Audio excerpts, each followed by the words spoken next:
আসসালামু আলাইকুম রহমতুল্লাহ। প্রিয় সুদী কাছে দূরে দেশ ও প্রবাসে যে যেখান থেকে দেখছেন আপনাদের সকলকে আজকের ভিডিওতে স্বাগতম। আজকে ধারাবাহিক আলোচনার 3 নম্বর পর্ব তথা তারেক রহমান কেন দেশে আসতে পারছেন না, বাধাটা কোথায়। মূলত বিবিসির একটি অনুসন্ধানী প্রতিবেদন, সেই প্রতিবেদনে কি তথ্য উঠে আসলো সেই বিষয়টা নিয়েই আমি আপনাদের সাথে ডিসকাস করব। আশা করি শেষ পর্যন্ত সাথেই থাকবেন এবং আপনারা আপনাদের মূল্যবান মতামত অবশ্যই কমেন্টে জানাবেন। আমি যদি বিবিসি নিউজটা দেখি, বিবিসিতে নিউজ করেছে তারেক রহমানের বাংলাদেশে ফিরতে বাধা কোথায়। অত্যন্ত গুরুত্বপূর্ণ একটি পয়েন্ট তারা এনেছেন এবং বেশ কিছু তথ্য তারা এখানে নিয়ে আসছেন। শুরুতেই লিখেছেন, মায়ের অসুস্থতার মধ্যেও দেশে ফেরার বিষয়ে সিদ্ধান্ত গ্রহণের সুযোগ অবারিত ও একক নিয়ন্ত্রণাধীন নয় বলে ফেসবুক স্ট্যাটাসে যে মন্তব্য করেছেন বিএনপির ভারপ্রাপ্ত চেয়ারম্যান তারেক রহমান, তা আলোচনার ঝড় তুলে দিচ্ছে। কেন দেশে ফেরার সিদ্ধান্ত নিতে পারছেন না এবং এই সিদ্ধান্ত নেওয়ার নিয়ন্ত্রণ কার হাতে, এই প্রশ্ন উঠছে। এ নিয়ে দিনভর রাজনৈতিক জল্পনা কল্পনার মধ্যে বিকেলে এক সংবাদ সম্মেলনে দলের মহাসচিব মির্জা ফখরুল ইসলাম আলমগীরকে এ বিষয়ে প্রশ্ন করা হয়েছিল। জবাবে মিস্টার আলমগীর শুধু বলেছেন, তারেক রহমানের ফেসবুক স্ট্যাটাসেই সব ব্যাখ্যা রয়েছে, এ বিষয়ে আর কিছু বলার নেই।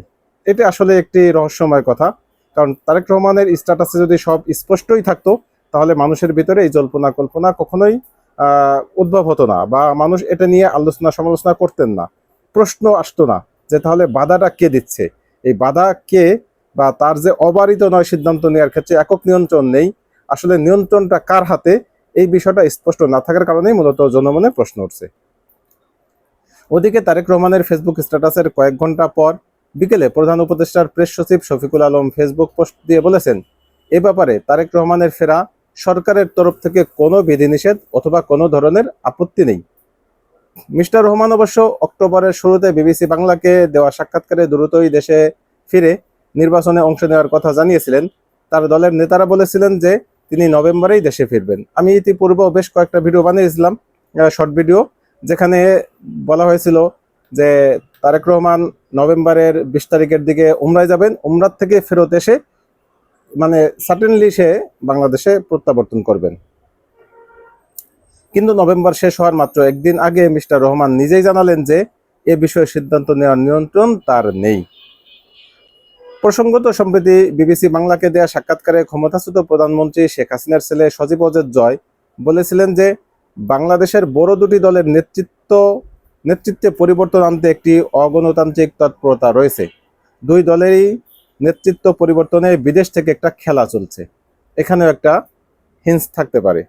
বড় দুই দল বলতে তিনি আওয়ামী লীগ ও বিএনপির কথা বুঝিয়েছেন, যদিও বিএনপির কোনো নেতাই এসব বিষয়ে কোনো ধরনের মন্তব্য করতে রাজি হননি। স্থায়ী কমিটির একজন সদস্য শুধু তারেক রহমানের দেশে ফেরা বিষয়ে বলেছেন, দলের বিষয় আছে, পাশাপাশি আরও অনেক বিষয় আছে, সব মিলিয়ে তার দেশ ফিরতে বিলম্ব হচ্ছে। যদিও ত্রয়োদশ সংসদ নির্বাচনের তফসিল হলে পরিস্থিতি যাই হোক তিনি দেশে ফিরবেন এমন আভাসও দিয়েছেন দলের নেতারা। তার মানে তফসিল ঘোষণা হলে তিনি আর কাল বিলম্ব করবেন না, সেই ক্ষেত্রে পরিস্থিতি যাই হোক তিনি আসবেন এমন একটা কথাও শোনা যাচ্ছে। বস্তুত তারেক রহমান আসলে কি বলেছেন? বাংলাদেশে 2007 সালে জানুয়ারির ক্ষমতা নেওয়ার সেনা সমর্থিত তত্ত্বাবধায়ক সরকারের সময় দুর্নীতির অভিযোগে আটক হয়ে 18 মাস কারাগারে থাকার পর 2008 সালের 3রা সেপ্টেম্বর মুক্তি পেয়েছিলেন জনাব তারেক রহমান। পরে 2008 সালের 11ই সেপ্টেম্বর লন্ডনের উদ্দেশ্যে পরিবারের সদস্যদেরকে সাথে নিয়ে ঢাকা ছেড়েছিলেন তিনি। বিএনপির প্রয়াত নেতা মওদুদ আহমেদ তার কারাগারে কেমন ছিলাম 2007-8 বইতে লিখেছিলেন, এমনও হতে পারে তিনি তথা খালেদা জিয়া জেনারেলদের সাথে এই সমঝোতা করেছিলেন যে তারেক রহমান আপাতত নিজেকে রাজনীতিতে জড়াবেন না, এবং এই মর্মে তারেক রহমান কোনো সম্মতিপত্রে স্বাক্ষরও দিয়ে থাকতে পারেন। 2018 সালে 24শে এপ্রিল বিএনপির মহাসচিব মির্জা ফখরুল ইসলাম আলমগীর প্রথমবারের মতো স্বীকার করেন যে 2012 সালে তারেক রহমান ব্রিটেনে রাজনৈতিক আশ্রয়ের আবেদন করেছিলেন এবং 1 বছরের মধ্যেই সেটি গৃহীত হয়েছে। আমি গত দুটো পর্বতে এই বিষয় নিয়ে এসেছে যে হয়তোবা তিনি সেখানের নাগরিকত্ব নিয়েছেন এবং সেখানের পাসপোর্ট হয়তোবা নেওয়ার সম্ভাবনা রয়েছে। যেহেতু বাংলাদেশের পাসপোর্ট নেই তাহলে তিনি উমরায় কিভাবে যাবেন? অবশ্যই এখানে তার পাসপোর্ট থাকার কথা। দীর্ঘ সময় ধরে বিএনপি নেতাদের অভিযোগ ছিল যে আওয়ামী লীগ সরকারের মিথ্যা মামলা ও বাধার কারণেই মিস্টার রহমান দেশে ফিরতে পারছেন না। কিন্তু 2024 সালের 5ই আগস্ট শেখ হাসিনা সরকারের পতনের পর 15 মাস পেরিয়ে গেলেও তিনি দেশে ফিরছেন না কেন? এই প্রশ্ন কৌতূহল ক্রমশ জোরালো হচ্ছে। বিশেষ করে গত রোববার জরুরি ভিত্তিতে খালেদা জিয়াকে হাসপাতালে ভর্তির পরপরই তারেক রহমানের দেশে ফেরার বিষয়টি ব্যাপকভাবে আলোচনায় আসে। সামাজিক মাধ্যমে অনেকেই এ সময়ে মায়ের পাশে এসে দাঁড়ানোর জন্য মিস্টার রহমানের প্রতি অনুরোধ জানাতে দেখা গেছে। শুক্রবার বিএনপির মহাসচিব মির্জা ফখরুল ইসলাম আলমগীর জানান যে বৃহস্পতিবার চিকিৎসকরা জানিয়েছেন যে মিসেস জিয়ার অবস্থা সংকটাময়। এরপর তারেক রহমানের দেশে ফেরার গুঞ্জন ও আলোচনা আরও জোরদার হয়ে ওঠে। এমন প্রেক্ষাপটে শনিবার সকালে বিএনপির পক্ষ থেকে দেওয়া এক বিবৃতিতে বলা হয়, এমন সংকটকালে মায়ের স্নেহস্পর্শ পাবার তীব্র আকাঙ্ক্ষা যে কোনো সন্তানের মতো তারও আছে, কিন্তু অন্য আর সকলের মতো সেটা বাস্তবায়নের ক্ষেত্রে তার একক সিদ্ধান্ত গ্রহণের সুযোগ অবারিত, একক নিয়ন্ত্রণাধীন নয়। স্পর্শকাতর সেই বিষয় বিস্তারিত বর্ণনার অবকাশও সীমিত। রাজনৈতিক বাস্তবতার সেই পরিস্থিতি প্রত্যাশিত পর্যায়ে উপনীত হওয়া মাত্রই স্বদেশ প্রত্যাবর্তনে তার সুদীর্ঘ উদ্বিগ্ন প্রতীক্ষার অবসান ঘটবে বলেই তার পরিবার আশাবাদী।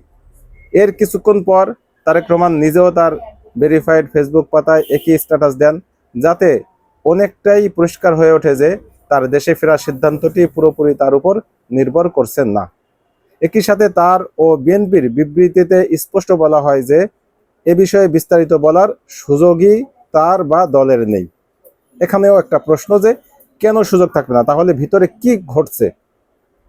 ফলে এই প্রশ্ন উঠেছে যে মিস্টার রহমানের দেশে ফেরার সিদ্ধান্ত নেওয়ার নিয়ন্ত্রণ আসলে কার হাতে, এবং কি কি কারণে শেখ হাসিনার সরকারের পতনের 15 মাস পরেও তিনি দেশে ফেরার সিদ্ধান্ত নিতে পারছেন না। ফেরার পথে বাধা কোথায়? শেখ হাসিনা সরকারের পতনের পর 15 মাস পার হয়েছে।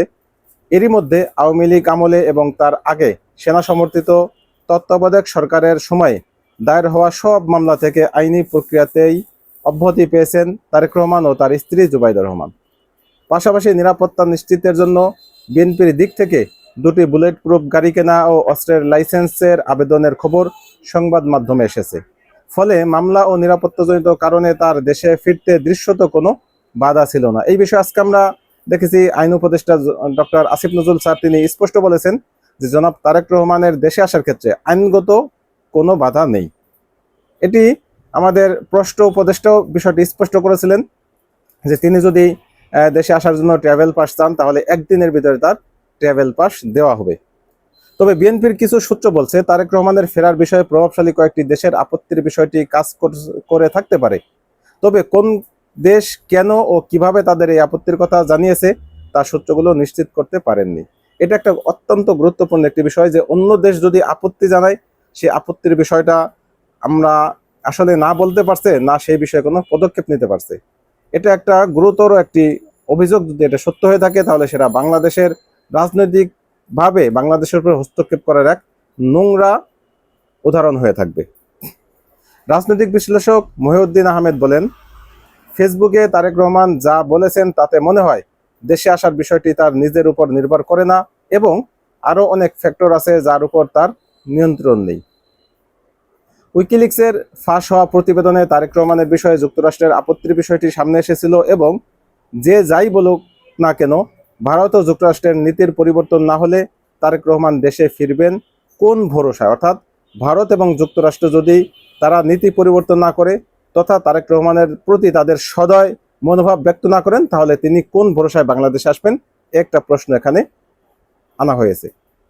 বাংলাদেশের রাজনীতি অনেকটাই নির্ভর করে ভারত ও যুক্তরাষ্ট্রের চাওয়ার উপরে। মিস্টার আহমেদ বলেন, 1/11 এর সময়ে কিছু ব্যাপার ছিল। তিনি 1/11 মুসলেকা দিয়েছিলেন। খালেদা জিয়াও বলেছিলেন যে তারেক রহমান পড়ালেখা করবেন, রাজনীতি করবেন না। আমরা জানি না সেই অঙ্গীকারের মেয়াদ শেষ হয়ে গেছে কিনা, অর্থাৎ ওই সময় তিনি যে রাজনীতিতে কখনো আর ফিরবেন না বা রাজনীতি করবেন না সেটা কি নির্দিষ্ট কোনো টাইম টেবিল ছিল কিনা, থাকলে সেটার আদৌ মেয়াদ শেষ হয়ে গিয়েছে কিনা সেটা হয়তো আমাদের জানা নেই। এই বিষয়টা এখানে উল্লেখ করা হয়েছে। তিনি বাংলাদেশের পাসপোর্ট নিয়েছেন কিনা তাও পরিষ্কার নয়। বিষয়টা আমি আগেও ক্লিয়ার করেছি, গতকালকের আলোচনাতে আমি এই বিষয়টা নিয়ে এসেছি যে বাংলাদেশের পাসপোর্ট থাকার সম্ভাবনা একেবারেই ক্ষীণ। এবং আরেকটা বিষয় হচ্ছে তিনি বাংলাদেশের ভোটার নন এবং ভোটার হালনাগাদ করার যে সময় সেটাও শেষ হয়ে গেছে। আজকে আমাদের ইসি সচিব তিনি বলেছেন যে তারেক রহমান আপাতত সে কোনো নির্বাচনে অংশ নিতে পারবেন না। তবে যদি ইসি চেষ্টা করে বা তারা কোনো সিস্টেমে তারা আলাদা কোনো ওয়েতে তারেক রহমানকে ভোটার করে সেই ক্ষেত্রে তিনি নির্বাচন করতে পারবেন এবং বাকি কার্যকলাপ তিনি করতে পারবেন। ওদিকে বিবিসি বাংলার শনিবার প্রকাশিত সাক্ষাৎকারে শেখ হাসিনার ছেলে সজীবদের জয় বলেছেন, বাংলাদেশে বড় দুটি দলের নেতৃত্বে পরিবর্তন আনতে একটি অগণতান্ত্রিক তৎপরতা রয়েছে। মিস্টার জয়ের এমন মন্তব্য এবং তারেক রহমানের দিক থেকে তার দেশে ফেরা নিয়ে ফেসবুক স্ট্যাটাস দেওয়ার পর বহুল আলোচিত -2 ফর্মুলার বিষয়টি অনেকের আলোচনায় আসছে। অর্থাৎ আমরা 8-11 সময় -11 দেখেছিলাম। সেনা সমর্থিত তত্ত্বাবধায়ক সরকারের সময় শেখ হাসিনা ও খালেদা জিয়ারকে রাজনীতি থেকে সরে যেতে বাধ্য করার কথিত উদ্যোগ বাংলাদেশের রাজনৈতিক মহলে -2 ফর্মুলা হিসেবে পরিচিত।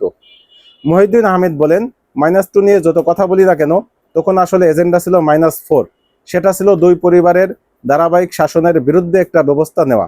এর মধ্যে একটা মাইনাস হয়ে গেছে শেখ হাসিনার পরিবার, বাকি অর্ধেকের মধ্যে খালেদা জিয়া অসুস্থতার কারণে নিষ্ক্রিয়, ফলে বাকি থাকলেন তারেক রহমান। তবে তারেক রহমানের দেশে ফেরার নিশ্চয়তা শেষ পর্যন্ত -4-এ গড়ায় কিনা সেটি সময়েই জানা যাবে। তবে বিএনপির কয়েকজন নেতা ইঙ্গিত দিয়েছেন যে নির্বাচনের তফসিল হলে পরিস্থিতি যেমনই হোক দেশে ফিরবেন মিস্টার রহমান এবং তিনিই নির্বাচনের দলের নেতৃত্ব দিবেন। বিষয়টি আমরা যতটুকুই আলোচনা করি, আমরা এছাড়াও আমরা বেশ কয়েকজন আলোচকের কথা আমরা বলতে পারি, যেমন ডাক্তার জাহেদ তিনি বলেছেন এর সাথে অবশ্যই তার নিরাপত্তার বিষয়টা অত্যন্ত জোরালোভাবে দেখা হচ্ছে। হয়তো বহির্বিশ্বের কথা যেটা জানা গেছে, আমেরিকা এবং ভারতের নাম আসছে যে তারা হয়তো হস্তক্ষেপ করে থাকতে পারে। সেই হস্তক্ষেপটা সরাসরি হতে পারে, আবার অনেকটা ইনডাইরেক্টলিও হতে পারে যে হয়তো তারেক রহমান কোনোভাবে কোনো এতে জানতে পেরেছেন যে বাংলাদেশে আসলে তার জন্য এখন আপাতত নিরাপত্তা দেওয়ার মতো যথেষ্ট কারণ নেই বা সুযোগও নেই, যেহেতু তিনি একটি দলের প্রধান মাত্র, তিনি সরকারি কোনো কেউ নন, যে কারণে তার নিরাপত্তা সেভাবে রাষ্ট্র দিতে পারবে কিনা একটা প্রশ্ন। সাথে সাথে ভারত যদি তার প্রতি সদয় না হয়, তার প্রতি নির্দয় হয় বা তার সাথে দুশ্মন থেকে থাকে বা দুশ্মনী কোনো ধারণা লালন করে, তাহলে অবশ্যই সেটা তারেক রহমানের জন্য একটি অত্যন্ত জটিল একটি সমীকরণ। সেই সমীকরণকে সামনে রেখে বাংলাদেশে আসা, বাংলাদেশে এসে তার স্বাভাবিক জীবনযাপন করা বা নির্বাচনী প্রোগ্রামে অংশগ্রহণ করা, এটা অনেকটাই ঝুঁকিপূর্ণ মনে করছেন। একটা বিষয় মাথায় রাখতে হবে, যেহেতু দীর্ঘ 16-17 বছরের অপশাসনের পরে শেখ হাসিনার পরিবার একেবারেই বিদায়। আওয়ামী লীগ অন্তত আগামী 30 বছরের ভিতরে রাষ্ট্রীয় ক্ষমতা দূরে থাক, তারা স্বাভাবিক রাজনীতিতে আসতে পারবে কিনা সেটা নিয়েও অনেক প্রশ্ন রয়েছে নানা মহলে। এত পরে শুধুমাত্র বিএনপি এখন একমাত্র ভরসা বাংলাদেশের জন্য, এবং বিএনপির আস্থার একটাই সর্বশেষ জায়গা, সেটা হচ্ছে তারেক রহমান। কারণ আমরা খালেদা জিয়ার স্বাস্থ্যগত অবস্থা জানি, তিনি হয়তোবা খুব বেশি সময় পাবেন কিনা আল্লাহ তাআলাই ভালো জানেন। আল্লাহর কাছে আমরা দোয়া করি তার সুস্বাস্থ্যের জন্য, তার ফেরত আসার জন্য। যদিও কয়েকদিন আগে আমরা আজকে একটি নিউজ দেখেছি, মির্জা আব্বাসের সাথে ভারতীয় প্রতিবেদক বা এক সাংবাদিক বলতেছিল, তোমরা তাকে নিয়ে লাফালাফি করছো কেন, সে তো আর বেশি দিন বাঁচবে না। অর্থাৎ খালেদা জিয়ার কথা বলতেছিলেন।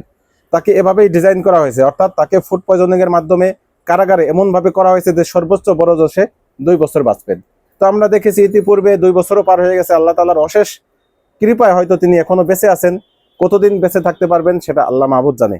তো ভারতীয় সেই সাংবাদিকের কথা যদি সত্য হয়ে থাকে, তাহলে এই যে ফুড পয়জনিং এর মাধ্যমে যদি খালেদা জিয়াকেও শেষ করে দেওয়া হয়ে থাকে, তাহলে বাকি রইল শুধুমাত্র তারেক রহমান। এই পরিস্থিতিতে যদি তারেক রহমানের সেই জীবনকে শেষ করে দেওয়া হয়, তাহলে শুধুমাত্র একজন নেতার জীবনই শেষ হবে না, সাথে সাথে আগামী বাংলাদেশের ভবিষ্যৎ ধ্বংস হয়ে যাবে। কেন বলছি? কারণ বাংলাদেশ এখন কিন্তু মোটামুটি 80% মানুষ তারা বা 75% মানুষ তারা ধরেই নিয়েছে যে আগামী নির্বাচনে সিট কতগুলি পাবে সেটা ডাজেন্ট ম্যাটার, তবে বিএনপি ক্ষমতায় আসছে এবং বিএনপি ক্ষমতায় আসলে তার নেতৃত্বের ভার যাবে তারেক রহমানের কাছে, এবং তারেক রহমানই এই বাংলাদেশটাকে সাজাবেন। এবং এই বিএনপির হাল ধরার মতো তারেক রহমান ছাড়া তাদের পরিবারের আর দ্বিতীয় কোনো ব্যক্তি নেই যিনি চৌকস, অভিজ্ঞ এবং দল পরিচালনার মতো যোগ্য, কোনোটাই পাবেন না। আর যদি আপনি পরিবারতন্ত্রের বাইরে যান, তাহলে বাংলাদেশের প্রেক্ষাপটে আমরা কখনোই দেখি না, অন্তত দীর্ঘ 53-54 বছরে, যে পরিবারতন্ত্রের বাইরে গিয়ে কোনো দল দাঁড়িয়েছে। যদিও আমরা গণতন্ত্রের কথা বলি, মুখে বলি, অনেক কিছুই বলি, বাস্তবিক ক্ষেত্র হচ্ছে বাংলাদেশে পরিবারতন্ত্রটা আমাদের মগজে ঢুকে গেছে। অতএব বাংলাদেশকে যদি রক্ষা করতে হয়, তাহলে একমাত্র দল বিএনপি আপাতত, এবং বিএনপির একমাত্র পরিচালক বর্তমান তারেক রহমান। এই কারণেই তারেক রহমানের বাংলাদেশে আসাটা, তার নিরাপত্তার বিষয়টা খুবই গুরুত্বপূর্ণ। এই নিরাপত্তার বিষয় যদি হয়ে থাকে সেটা তারেক রহমানের অবশ্যই চিন্তা ভাবনা করে সিদ্ধান্ত নিতে হবে। বাকি এই বিষয়ে তারেক রহমানের যে স্ট্যাটাস, সেটা আমার কাছে মনে হয়েছে স্ট্যাটাসটা যথেষ্ট প্রজ্ঞাপূর্ণ হয় নাই। আমার কাছে ব্যক্তিগতভাবে আমি মনে করি এখানে হয়তো আর একটু খোলাসা করা যেতে পারতো। এবং এই মুহূর্তে আমার মনে হয় যদি খোলাসা করা যায়, যেহেতু স্ট্যাটাসটা প্রথম দিয়েছিল বিএনপি দেওয়ার পরে পরবর্তীতে তারেক রহমান সেই একই স্ট্যাটাস তার ফেসবুক অ্যাকাউন্টে ছেড়েছেন, তার মানে এটা বিএনপির বক্তব্য।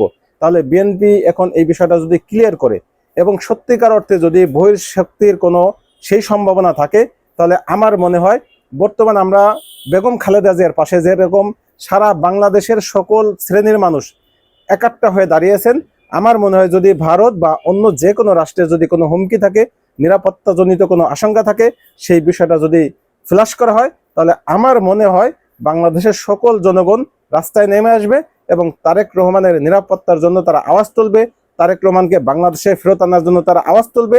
যেই আওয়াজ দেখে অন্তত বিশ্ববাসী বুঝতে পারবে যে তারেক রহমান কতটা গুরুত্বপূর্ণ, তাকে মানুষ কতটা চায় এবং সে বাংলাদেশের জন্য কতটা ভূমিকা রাখতে পারবে।